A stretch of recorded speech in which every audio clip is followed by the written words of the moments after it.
Is it me? Am I the homophobe?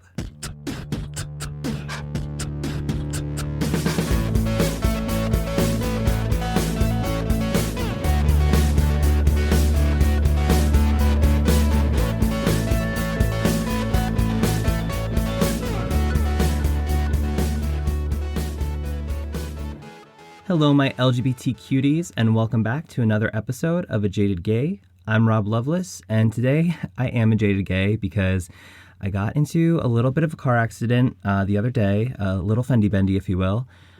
Basically, I was driving home from the gym. It was leg day. I was feeling good about myself, stopped at a red light, and all of a sudden, somebody hit me from behind, and not in the good way. And, it's 7 a.m, so I'm a little, caught off guard by it. So I pull over as soon as the light turns green, assuming this other person's going to pull over, and they don't. They drive by, and then another car also passes by. So I jump back into the lane and start following this person. So it's them in the front, then this reddish-orange car between us, and then me. So I'm following them, and they get stopped at a red light.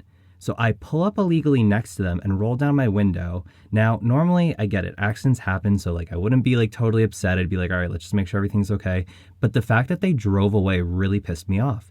So I pull up next to them and roll down my window. They roll down theirs, and I'm like, you just hit my car. And it's this younger woman. She looks kind of flustered and a little scared. And she's like, oh my God, wait, I didn't know. Did I? I didn't think I did. I'm like, well, you need to pull over. So we pull over into this parking lot right next to the road, and she's parked to my right. So I get out of my car, and as I'm crossing behind my car, I see that there's really no damage to my bumper, luckily. So I'm starting to calm down a bit. And as I'm walking over, I go to confront her. I'm like, what's the deal? And I didn't really notice, but another car's pulling behind me too. So she's like, no, it wasn't me. I didn't hit your car. It was the red car. It was the red car. Literally before I can say another word, this other car that pulled in parks next to her. Another woman jumps out of the car and goes, no, it wasn't her. It was me that hit your car. So I literally made somebody else pull over and accuse them of hitting my car, only to find out that they weren't the ones who actually hit me. So I felt like such an asshole. I felt so bad and embarrassed. I'm like, oh, okay, sorry, have a nice day. And then she pulled off. The other woman who pulled in, we looked at our cars. Both of us were fine. It was the weirdest thing. I don't know, but I was definitely feeling like an idiot that day. Anyway, thank you for tuning back in. This is the final episode of our Pride 2022 series. And to end this Pride series, we're going to be talking about internalized homophobia. And I know that probably seems like a weird topic to end Pride 2022 with, because Pride's supposed to be a big celebration where we're coming together. And internalized homophobia is something that a lot of us struggle with and probably will struggle with in some capacity for the majority of our lives. So it really kind of seems like a buzzkill considering it's Pride. But I think it's really important to talk about internalized homophobia since it has deep roots in shame. And if you think about it, Pride is supposed to be the opposite of shame. So while June is giving us the opportunity to celebrate us and our community, for most of us, shame is this ever-lingering year-round phenomenon that's not going to go away. So I wanted to cover this topic in the hopes that we can address some of the shame that plagues us on a day-to-day basis so that we can better accept ourselves and continue to celebrate ourselves year-round, not just in June. But before we dive into the shame, let's pull our tarot. Oh, okay. This is exciting. We pulled a major arcana card today. We drew the Emperor. And I don't know if no, that's not true. We pulled Death before. But still, major arcana, I feel like I haven't pulled too many of those.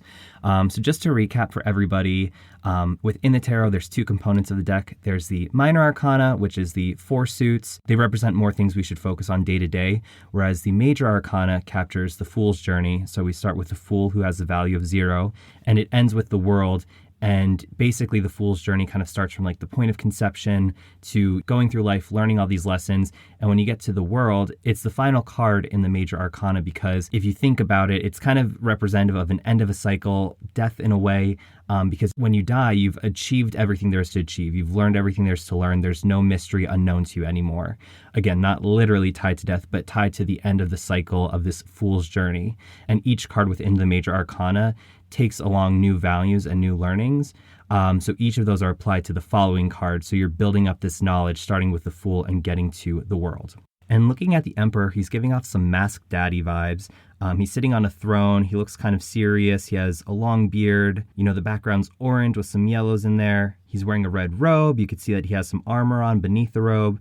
And there's 2 rams on each armrest of his throne. And the Emperor is the fourth card in the major arcana. So again, going back to our numerology, the number 4 is tied to structure and stability.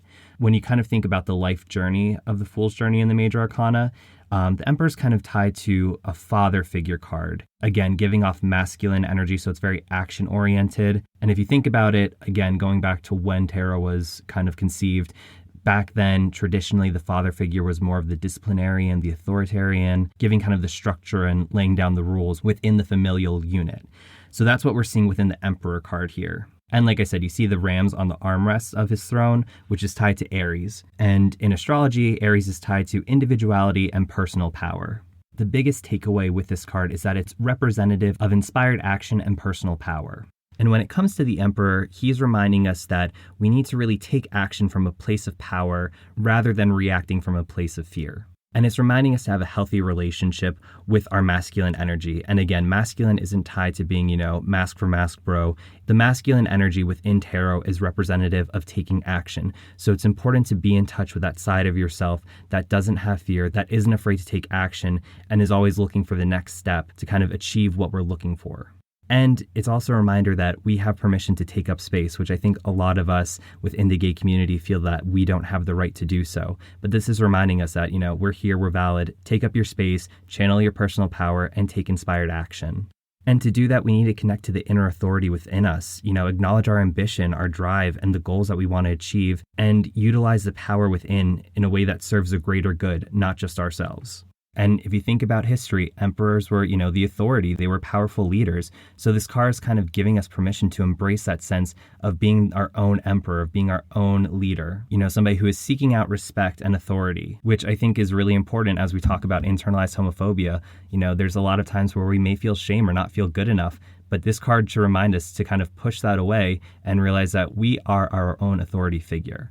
We can set the rules and the disciplines for ourselves that feel natural to us to be the person we want to be. And as a leader, we have a clear vision of what we want to create and what we want to achieve. But it's more than just the vision. We are going to be taking the action to achieve those things. And obviously, when we're on a journey and we're taking action to achieve something we want, conflict may arise. So we need to remember not to be afraid of that. And like the card said, don't react from fear. It's important to create calm from the chaos. Obviously, talking about internalized homophobia brings up feelings of shame, which isn't great. So as we're talking about this, remember to channel your own inner emperor. We have our own personal power within that can take us to achieve what we want, not what other people tell us we should want, but what feels natural for us. So let's get into it. I'm sure most of you have heard the term internalized homophobia, and I feel like it gets thrown around a lot without totally understanding what it means. So I did a little research online, and I was surprised because there weren't as many recent studies as I thought there would be. I did find some studies, some journals, and I did pull some information from that research, but it is kind of dated. So this is the best I could find from right now. This is from the 90s. A lot of things have changed since then, but I still wanted to make sure that we did have some actual clear research to be pulling from when we talked about this. So let's start with the definition. In 1998, Ilan Meyer and Laura Dean published a research article in Stigma and Sexual Orientation titled Internalized Homophobia, Intimacy, and Sexual Behavior Among Gay and Bisexual Men. In it, they defined that internalized homophobia was the gay person's direction of negative social attitudes toward the self. So they go on to explain that most gay people are raised by heterosexual parents and socialized in a straight world that frequently promotes anti-gay beliefs. And there was a really powerful quote that I pulled from this. Unlike members of stigmatized ethnic minority groups, most homosexually oriented persons are not exposed to self-protecting, supportive attitudes in their families. Thus, until they come out, most homosexually oriented people lack access to an alternative reference group, the gay community, and to mentors and role models to help in the development of healthy sociosexual identity. And we're going to circle back to this research article throughout this episode, but if you think about it, after growing up hearing negative stereotypes and witnessing negative treatment of LGBTQ people, we begin to believe it. And like I've talked about in past episodes, growing up, I didn't really see any gay role models around me. There was Will and Grace on TV, but that was it. So I'm growing up with straight parents who are teaching straight values and in a straight society. So there wasn't really much discussion about being gay. I didn't really have that safe space where I could kind of talk about these things or have an affirmative support group to show an alternative side of society. And again, I'm not alone. So a lot of us are in that situation where we're not really finding these safe spaces until we're much older, beyond the point of development. So when we're growing up in these mostly straight societies, we're also subject to the negative ideologies about LGBTQ plus people. We hear the stereotypes, we hear the slurs, we hear it all. And so since we don't have any affirmative groups or role models within the LGBTQ community at that time, we hear this negative talk and then we start turning it inwards towards ourselves, where we start believing that. And as we talk about this, I'm sure you can see some overlap tied to the Velvet Rage. And that focuses more on the feeling of shame, while internalized homophobia kind of touches upon the untrue beliefs and the negative stereotypes that then we as gay men begin to believe are true because we've been exposed to it for so long. So someone suffering from internalized homophobia may consciously or unconsciously accept biases and then applies these biases to themselves. So think of some of those negative stereotypes we might have heard growing up and now kind of believe, even though rationally we know they're not true. For me personally, growing up, I always heard the joke at school, oh, all gay men have AIDS. And one, really didn't get much of a sex ed in health class, so for a long time I didn't know the difference between HIV and AIDS. But two, I didn't understand why all gay men had AIDS, which again, obviously is totally untrue, but that's what I was hearing in high school. So I didn't understand why that was the case. And then when I started realizing I was gay, I was afraid, oh, am I going to have AIDS? Because I thought it was kind of just a genetic thing that, gay people are different. Genetically, they must be different, where they're more likely to get AIDS. I didn't put two and two together to realize that AIDS comes about after you've been infected with HIV, and that HIV exposure comes through sexual transmission. So here I am figuring out that I'm gay and Googling gay health and seeing that, gay men tend to die of AIDS, or the average age is younger because of heart problems, because of this or that. So I'm worried that all these things were going to apply to me because I was gay, even though I had never had I hadn't even kissed a guy. I had no sexual contact at that time. And then a couple months later, when I started dating somebody who I really liked, again, only kissed, but I was so paranoid about getting AIDS. So I actually went to a clinic to get tested. And I mean, they were laughing at me because they saw that I was a virgin and had no sexual contact and, didn't have any recent sexual encounters. But I remember telling her, I'm like, well, I'm just afraid that I might be a carrier for AIDS. And it took a long time to really accept that, kissing a guy is not going to give you AIDS. First of all, again, like I said, you don't get AIDS. AIDS is brought about after you've been infected with HIV. But it was something I worried about for a long time. And even in more intimate relationships, even though we hadn't done anything that could have resulted in an HIV exposure, I was still really afraid of that. And as such, obviously, it puts pressure on a relationship, because how are you able to be intimate and vulnerable and open to somebody if there's this always present fear of getting AIDS, even when you're not doing anything that can result in an STD exposure? And that's just an example of internalized homophobia. It's negative self-talk that I heard when I was in high school and turned inward to believe, and still kind of struggle sometimes to uncouple this idea. And it's not surprising, because from the research article, they say that internalized homophobia tends to be heavily present during the coming out stage. And this can result in denial of sexual orientation, attempts to change or alter your sexual orientation, contempt for others who are out in the LGBTQ community, attempting to pass for straight. How many of us had done that? Feeling uncomfortable around members of the LGBTQ community for fear of association, and increased fear and withdrawal from friends and relatives for fear of being identified as gay. And additionally, on top of that, it comes with anxiety, depression, shame, all that fun shit. And these feelings of internalized homophobia can delay or prevent us from ever coming out. Now, coming out, sometimes we're able to embrace who we truly are, and we're able to overcome some of these feelings. However, for some gay men, they will never overcome this, and they'll always be haunted by feelings of internalized homophobia. And as a result, this will keep them from living openly and being their authentic selves. So for the purpose of this episode, we're going to be focusing more on what internalized homophobia can look like for those who are openly gay. In 1996, Michael W. Ross and B.R. Simon Rosser, they published an article in the Journal of Clinical Psychology titled Measurement and Correlates of Internalized Homophobia, a Factor Analytic Study. And I'm going to read a quick quote from this. The psychological characteristics associated with internalized homophobia have been described as lower self-acceptance, lower ability to self-disclose to heterosexual and other homosexual persons, low self-esteem, self-hatred, self-doubt, belief in one's inferiority, acceptance of popular myths about homosexuality, beliefs that others will be rejecting on the basis of one's sexuality, and self-imposed limits on one's aspirations. So quite a list we got there. They also cited a 1988 article published in the Journal of Homosexuality titled Homosexuality and Neurosis, Considerations for Psychotherapy by Robert P. Kabaj. Specifically, they cited, Kabaj has listed the specific beliefs that characterize internalized homophobia as being that older gay men are lonely and sad, that given the choice, gays would elect to be heterosexual, that gays can't have lives as fulfilling as those of their heterosexual counterparts, and that there are social phobias about interacting in gay environments. So back to the study, they found that internalized homophobia was something that was measurable and that there were 4 dimensions of it. And those 4 dimensions are public identification as gay, perception of stigma associated with being homosexual, social comfort with gay men, and moral and religious acceptability of being gay. So we're going to circle back to that 1998 research article. They addressed that there were some correlations to higher levels of internalized homophobia and intimacy issues.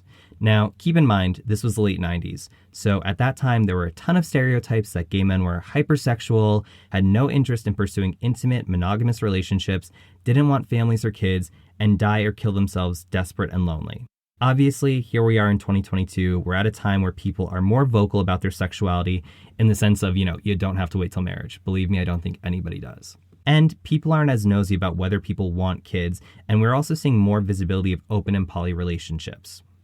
All good stuff, no judgment as long as everything is safe and consensual. But for those in the LGBTQ community who do want a more quote-unquote heteronormative lifestyle, aka monogamy, family, etc., these types of stereotypes are harmful, and they're still pervasive today.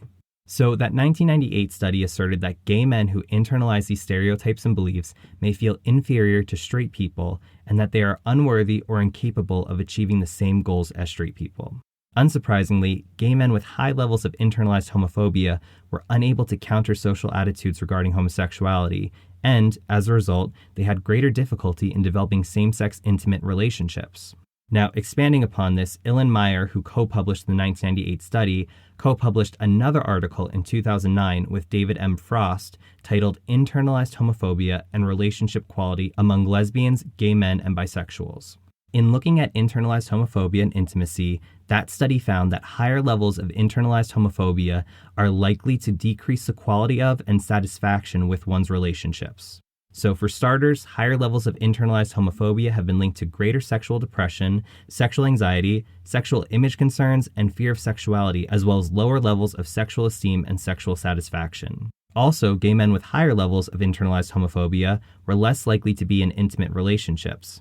Specifically, gay men may avoid lasting and deep relationships with other gay and bi men. They might seek avenues for sexual expression devoid of intimacy and interpersonal closeness.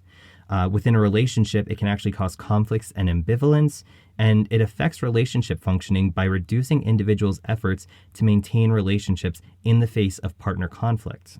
And I mean, I'm sure that sounds familiar to a lot of us, because if you think about it, there might be times where, you want that knight in shining armor and you just feel kind of used and worn down from going on bad date after bad date, or, bad relationship after bad relationship.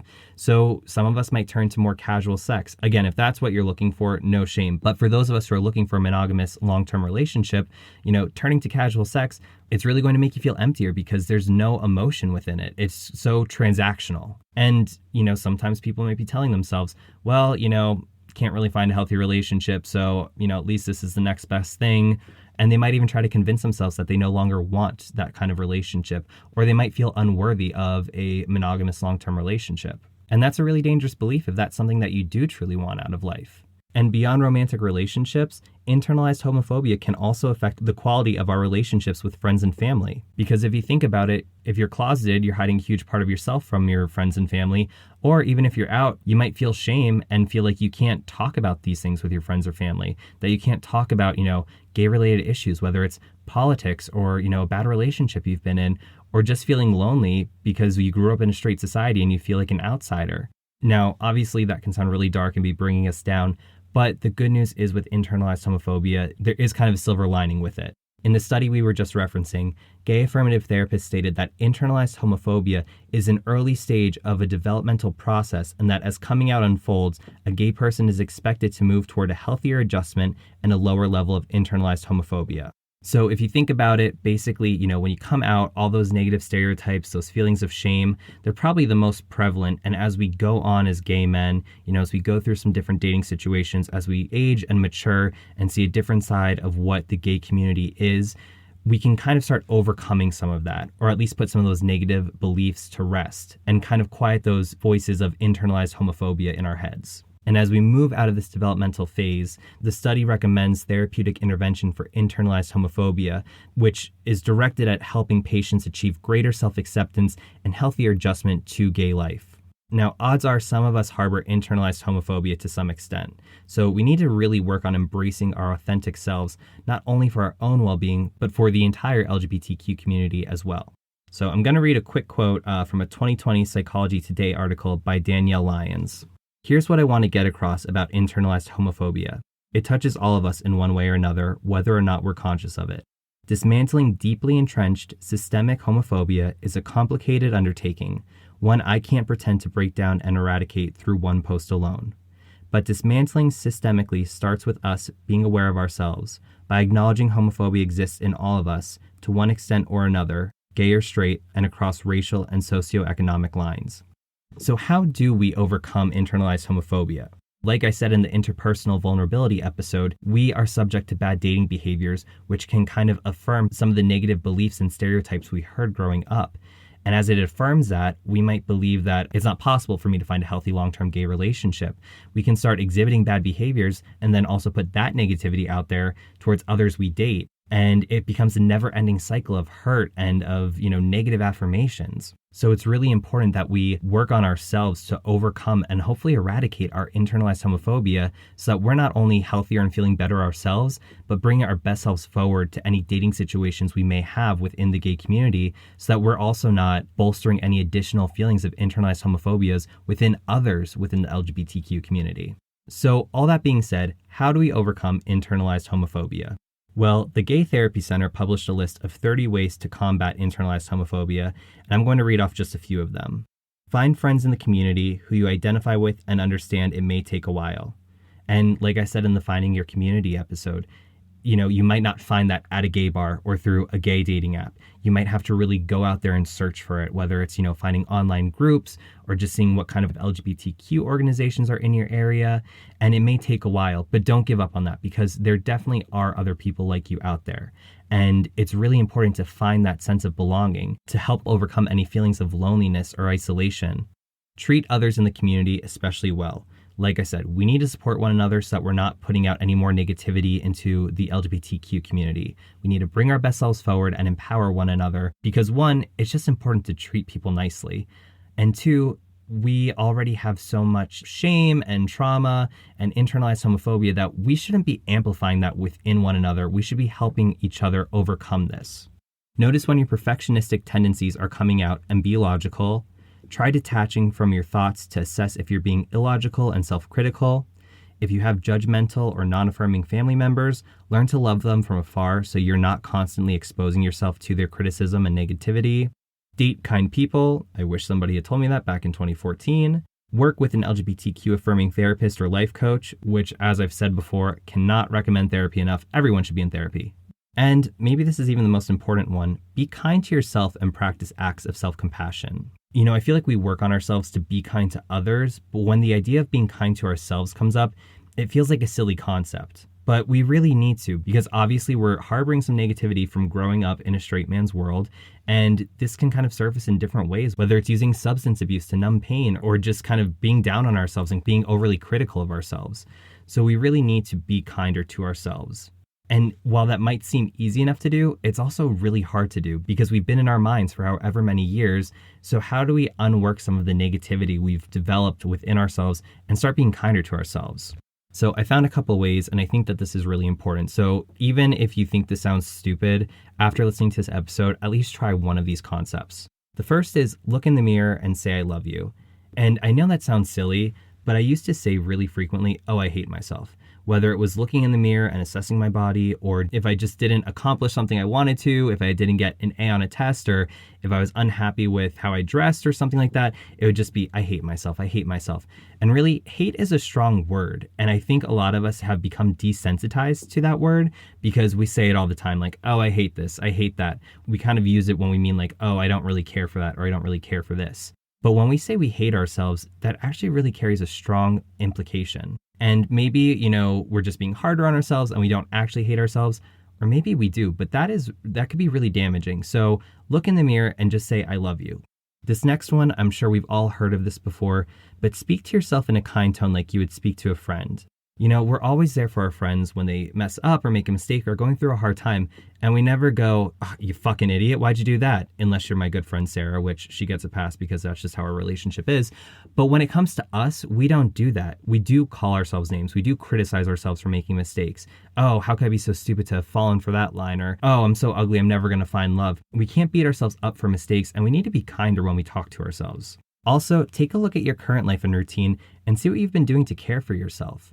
Now, when I'm saying this, I'm not saying, look at other people's lives and say, oh, so-and-so, this is happening in their life, so I'm really lucky. No, I hate that shit. Oops, I just said hate, I'm not supposed to. I can't stand that shit because, yes, other people have it worse, and I think it's important to be mindful of, the good things we have in life. But when you're feeling down and low, hearing that somebody else has it worse than you doesn't really help soothe you because it's not addressing what's making you feel bad. So instead of taking it that way and comparing yourselves to others who have it worse, frame it in a sense of looking at yourself and the things that you've done well for yourself. For example, oh, I was really depressed today and felt like shit, but I still got up, got out of bed and went to work. Or I've been going to the gym and eating healthy to take care of myself. Or I said no to something I didn't want to do so I could take time for myself to do something that I wanted to do in an effort to take care of myself mentally.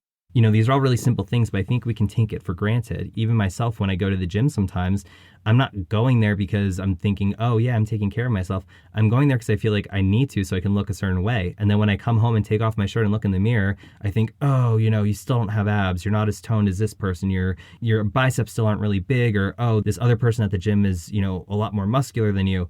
But again, that's self-criticism. We should be commending ourselves for getting to the gym, for eating healthy, for working out, for being good to our bodies, not in the sense of I'm doing this so I can look a certain way, but because it is good for your body.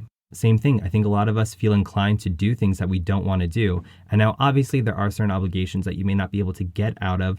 But instead of just kind of arranging plans or saying yes to everything, assess what you actually want to do and what you might have the option to pass on. Maybe your friends are getting together and yeah, it'd be great to get together with your friends, but you really just need an hour to yourself on a Sunday because it's been a busy weekend and you need to emotionally prepare for the week ahead. So maybe that's a time where you're saying no because you just need that time for yourself.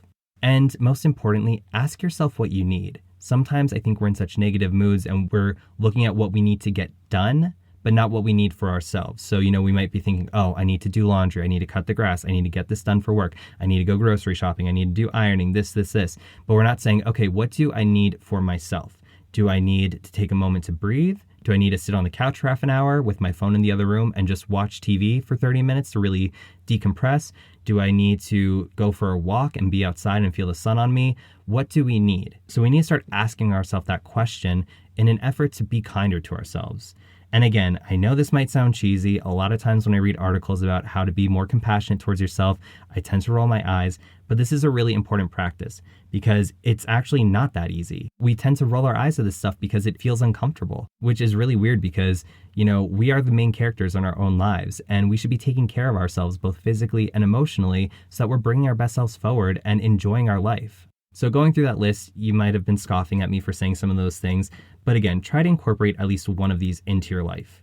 And again, look into seeing if therapy is something for you because it really can be beneficial, especially talking to an LGBTQ affirming therapist who can work with you on developing some acts of self-kindness in an effort to overcome feelings of shame and internalized homophobia.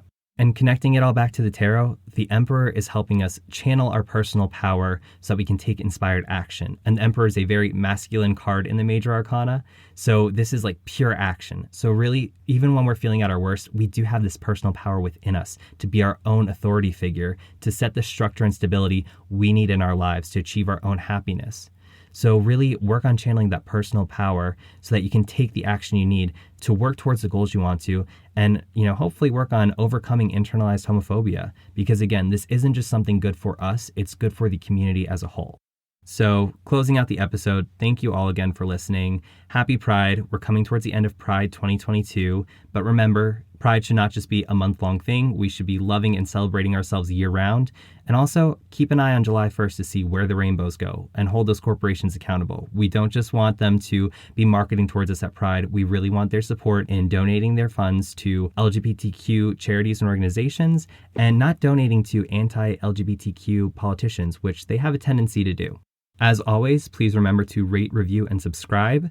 You can follow the podcast on Instagram and Twitter at @AJadedGayPod, or you can follow me, Rob Lovelace, on Instagram at Rob_Lovelace, or on Twitter at RobJLovelace. And before we end the episode, just want to give a quick butt plug.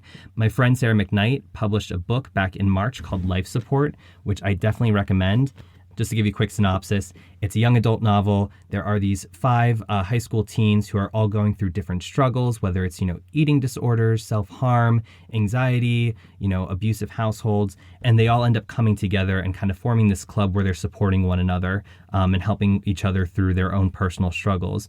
And most recently, she actually released the audiobook for it, and I was fortunate enough to read the chapters of Tyler in the book, which I was very excited about. Definitely relate to Tyler a lot. He is very much romantic, but early on in the book, his boyfriend actually breaks up with him pretty suddenly, and it really kind of shakes his world, and he's upset about it and nervous that he might not find that kind of relationship again. So he has to kind of learn to let that relationship go and be open to finding a new relationship.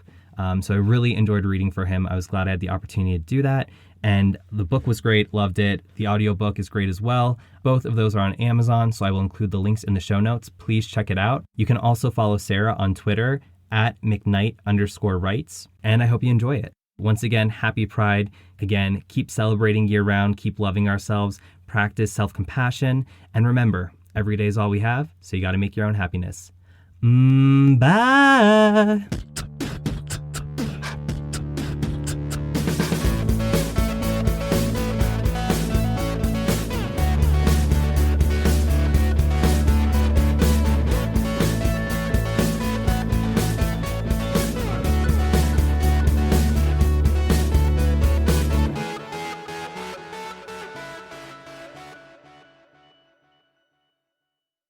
The study recommends therapeutic intervention for internalized homophobia is wait, what?